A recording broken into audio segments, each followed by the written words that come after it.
Pokemon Black 2 has 17 types, and I've banned over half of them by using a random type generator. I've banned 9 types in total, those being Ground, Steel, Psychic, Poison, Dark, Normal, Water, Grass, and Electric. And not only are our encounters extremely limited, I'll also be using the hardcore Nuzlocke rules, meaning we can only catch the first eligible encounter on each route.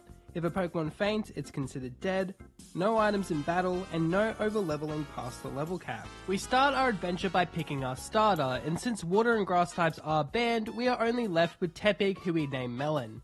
Melon then destroys our rival, and we make our way to Flacussy Town, where it starts to pour down rain. Was this maybe a warning for the struggles to come?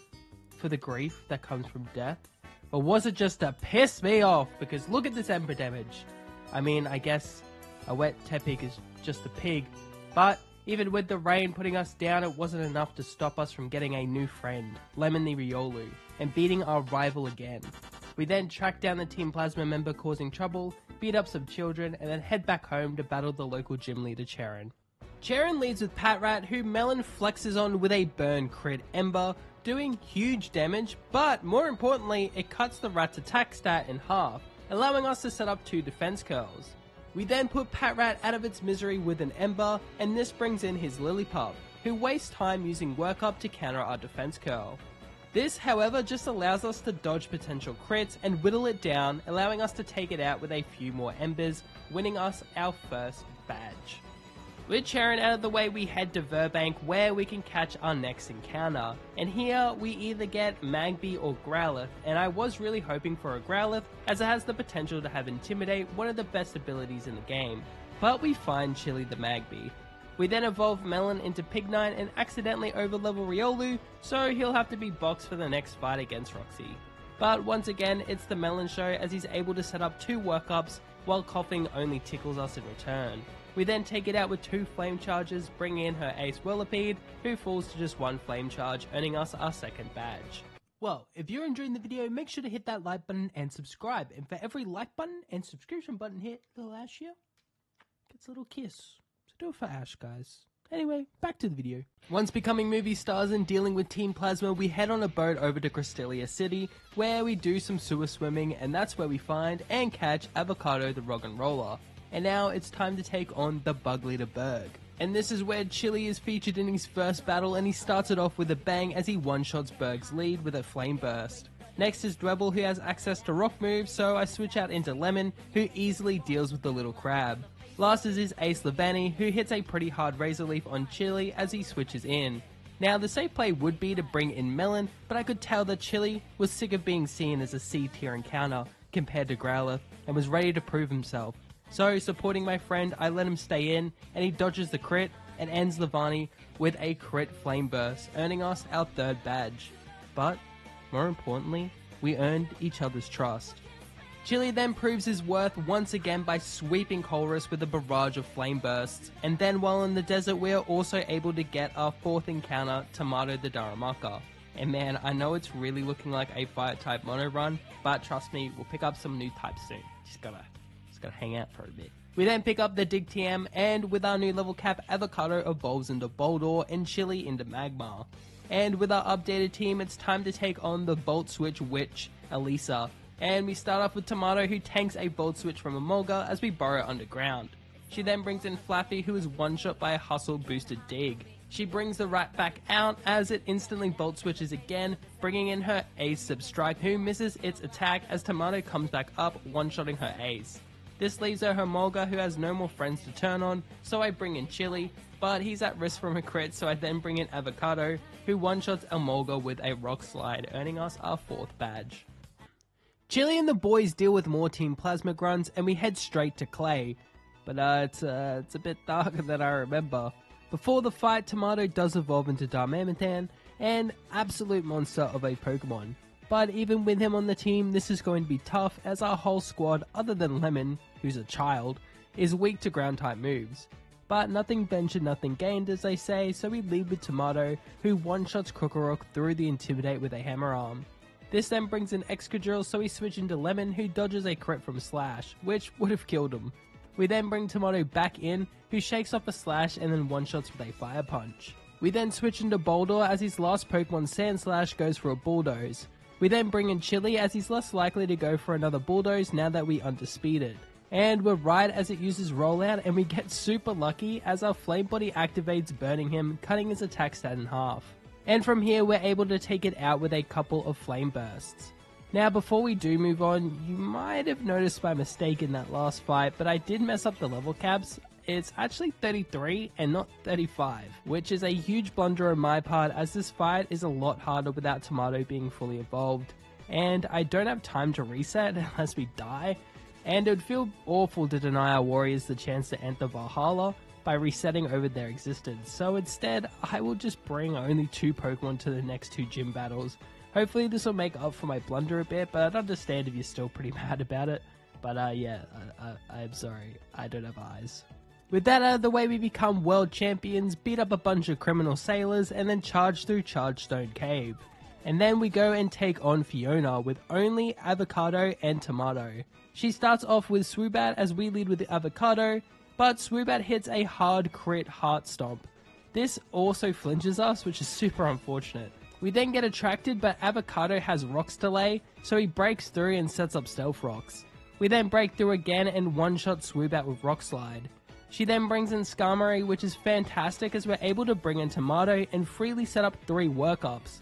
This allows us to not only one-shot Skarmory, but also one-shot Swarner, earning us our 6th badge with only 2 Pokemon. Our boy Melon evolves into a fully fledged pig.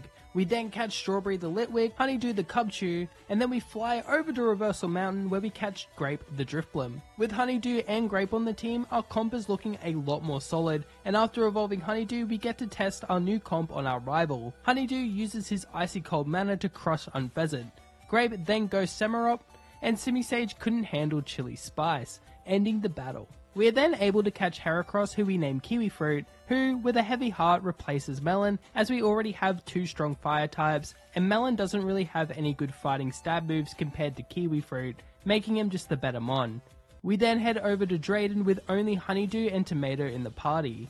Honeydew is able to one-shot Druggigan with a Icicle Crash, and then next up is Flygon, who does outspeed our max speed EV Honeydew, landing a hard Rock Slide. Thankfully we don't flinch and are able to one-shot in retaliation. This brings in Haxorus, who again outspeeds us but sets up a Dragon Dance, allowing us to finish off the sweep with one last Icicle Crash and earning us our 7th gym badge. We then have to bash a few Plasma Skulls and head straight to the 8th and final badge, who is probably the toughest gym for our team yet, with him having at least 1 super effective move for all of our Pokemon. But I do have a strategy in mind. I call it the Kiwi Hits Hard plan. The plan starts off strong as 2 Brick Breaks and Caracosta. This brings in his Wailord, who does barely live a Mega Horn and then springs up into the air. Since I don't want Kiwi tanking a 4-time super effective move, I bring in Avocado, who gets paralyzed, but then we switch him out again as Marlin heals his Wailord. It then lives another Mega Horn, so we are forced to do the same play. Unfortunately, this does lead us to sacrificing Avocado to a Scald from the Wailord. He's been with us for a while, but it was needed so Kiwi stays healthy enough to take out Wailord, and then Jellicent, who falls to multiple Shadow Claws, earning us our last badge and sending us straight into the endgame. Now before we head to the Elite Four, we've got to deal with Team Plasma once and for all. Before that though, we do catch Banana in the Giant Chasm, but now it's time to take down Colress. Thankfully, having a team full of fire types is actually helpful this time, as Tomato starts the battle off strong by bringing both Magneton and Magnezone down to sturdy with Fire Punch. I then bring in Melon, who gets smashed by an explosion, bringing him to half HP. Next up is Behalem, so I switch into Grape, who is able to take it out in 2 Shadow Balls. Chili is then able to one-shot Klinklang, Metang, and Magneton with Flamethrowers, beating Chorus and helping us make our way to Ghetsis. Also, I don't know if you noticed, I did evolve Chili into Magwater. I kind of forgot to mention that. Before taking on Ghetsis though, we have to do the humane thing and put Kyurem down with a combination of Superpower and Fire Punch from Tomato. Ghetsis doesn't like this very much and starts a battle with us, and he leads with Kofagigas, who tanks a Fire Punch and badly poisons Tomato. But another Fire Punch finishes it off, bringing in Seismitoad. So I bring in Grape, who takes a lot of damage from Muddy Water and lowers our accuracy as we land decent shit with Shadow Ball. Seismitoad then misses Muddy Water, and then we miss our own Shadow Ball as Muddy Water brings Grape into the yellow. I then switch in Kiwi Fruit, who finishes off Seismitoad with a close combat. This leads to Electros coming out, so I bring in Chili, who is able to burn Electros with Flame Body. We then proceed to miss 2 Fire Blasts in a row, and honestly if I just went for Flamethrower it probably would have been fine, but our third one does hit, one-shotting the shockingly lucky Eel. This then brings in Drapion, and I know an Earthquake is on the way, so I bring in Honeydew, who is able to tank the Earthquake, and then we tank a Night Slash the next turn while landing a Charm. This brings Drapion down to -2 attack, making his attacks hit a little less hard. We then dodge a crit from Night Slash and land a huge Icicle Crash. But we are getting low, so I switch into Melon, who barely misses the KO with Heat Crash, as Gethys then heals on the next turn. We hit a Flamethrower, bringing it back down to the red, as Drapion hits a crit Earthquake, ending Melon's journey with us. He was the best little Melon, but his time has come to an end, so we bring in Honeydew to avenge his mentor with a Brick Break. This then brings in his Hydreigon, which does outspeed us, but misses its attack anyway, allowing us to one-shot it with close combat. This leaves his last Pokemon Toxicroak. So I bring in Grape, who gets hit by a Poison Jab, which Grape does live, but then we get poisoned, leaving Grape to fall 6 feet under. We then bring in Tomato, who finishes the battle off with a Fire Punch. This was an extremely messy fight, and losing Melon and Grape hurts, but we have to move forward. And before the victory road, we go to catch a very special encounter, Pear the Axew. We then evolve Pear, Banana, and Strawberry. And with that, it's time to take on our last rival battle. This is a super easy fight with our new Pear, who gets to +4 thanks to Sword Stance and Unpheasant Swagger, which doesn't confuse us thanks to our Prism Berry.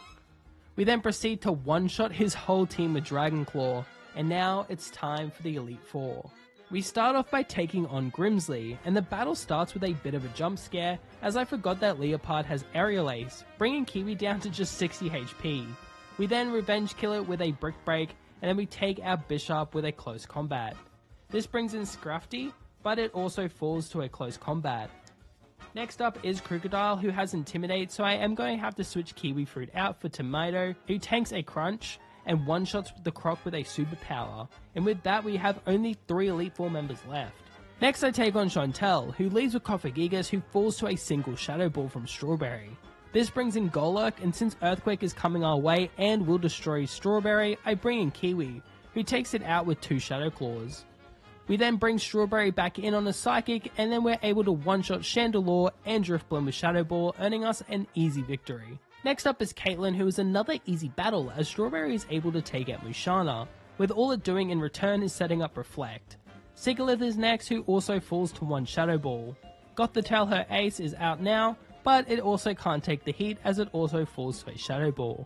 And last up is Ranunculus, who, you guessed it, falls to 1 Shadow Ball as well. And with that we have only 1 Elite Four member left. And now it's time to take on Marshall, the toughest member of the Elite Four.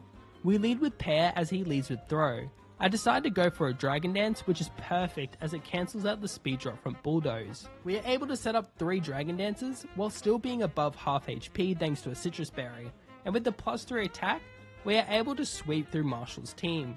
We are even able to one-shot Sork, thanks to the Mold Breaker ability ignoring Sturdy. And now it's time to take on the champion Iris. The champion starts with Hydreigon, who outspeeds Kiwi and lands a hard Flamethrower. Thankfully, close combat is able to take it out. This however brings in Archeops, who we don't have many good switches for. So I bring in Chili, praying for a Flame Body proc, and thank the Lord it works, as on the next turn we land a Fire Blast as Acrobatics leaves Chili with just 26 HP. This Fire Blast however brings Archeops into Defeatus, so I'm able to bring in Pear and start setting up. Unfortunately she does use a Full Restore, but we're able to still set up a Sword Stance. We then take out Archeops with Dragon Claw, and then Iris sends out Lapras, and I wasn't too sure if we'd be able to one-shot it because it is a bulkier Pokemon, but I go for it anyway as we take it out with a Dragon Claw. Next up is Agron, and I forgot to teach Pear Bulldoze, so instead I set up to +6 as Agron just uses Automize twice. Thanks to the speed boost, Agron outspeeds and lands a hard double edge, as our +6 Dragon Claw does just over half HP to the Agron. Pear is then left on 6 HP from a double edge and is able to finish off the Agron. This just leaves her ace Haxorus, who we outspeed and bring to its focus dash, but Pear's glory ends with an X-Scissor, and then we bring in the carry of the Sprung Tomato, who has the honour of getting the final blow of the battle and the run with one last Fire Punch. And with that, we've beaten Pokemon Black 2 with half the types banned. I do hope you guys enjoyed this video. I think it's a little bit more interesting than the monotype runs, but definitely not as challenging as you have a few more options. If you'd like to see me do this for any other games, leave your suggestions down in the comment section below. But if not, have a lovely day and I'll see you guys next time.